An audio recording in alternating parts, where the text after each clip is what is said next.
to MME 305. This is Professor Bottom. So today we're going to cover some material that we didn't have enough time to really cover in the first week of class. What this series of videos is going to tell you about is just some general information that you'll need throughout this course. So it's not going to have many like problems per se or things that you might be evaluating on tests, but some of the terminology and other information that's being covered in this video will help you throughout the rest of the course. In these series of videos will help you throughout the course. So all of you are very familiar with taking measurements, and that's going to be the major aspect of this course.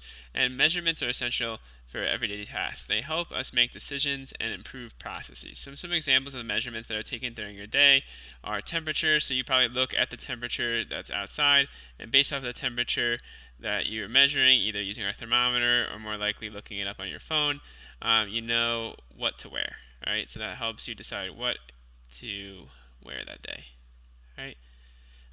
If you look at mass or volume measurements, something that you might do, not every day, but maybe a few times a week, you might cook.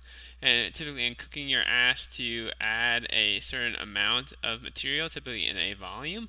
So for example, you might be asked to, if you're making a cake, you might be asked to measure 1 cup of flour, or you might be asked to maybe use a certain amount of water. Maybe you use like 16 ounces of water. All right, each of those will are based off of volume and mass measurements. Okay, so the more accurately you do it, the more likely your results are going to come out better. All right, so for example, another thing that we might look at is length and during the day. So if you're looking at your GPS, either on your car, your phone, or maybe even on a watch, you might be used that to decide how much time, how long it takes to get to your destination. All right, or how long you run, or whatever else you're doing. All right, and then pressure would be a pressure measure you might take relatively frequently is if you're filling tires in your car or in your bicycle to make sure it's at the ideal pressure.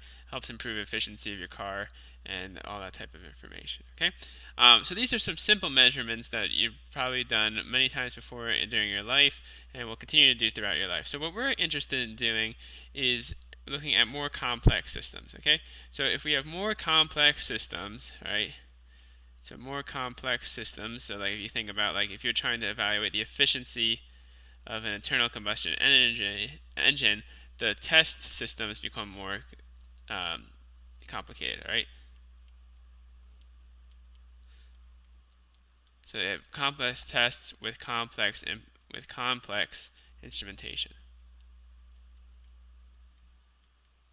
Right? But regardless of how simple or complex our measurement is, all right, the goal of any measurement that we're taking is to quantify some variable as a number, right?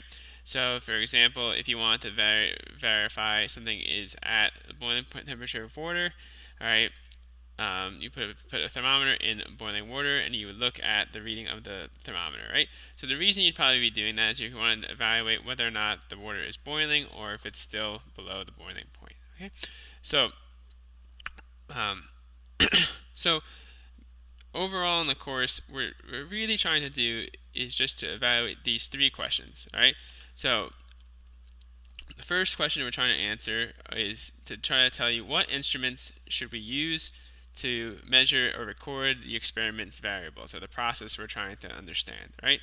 So the second thing we want to learn is how do we design a set of measurements in terms of a test plan to ensure one obtains the essential necessary information to make a decision. So this can be either if we're evaluating a process that's already made, or we're trying to improve a process that hasn't been made yet. How do we try to set up their measurements so to make the best decision possible? All right, and then the last thing we should be is how do we take the measurement? How can we utilize the measurement system to interpret data and be confident in the results from that data? Okay.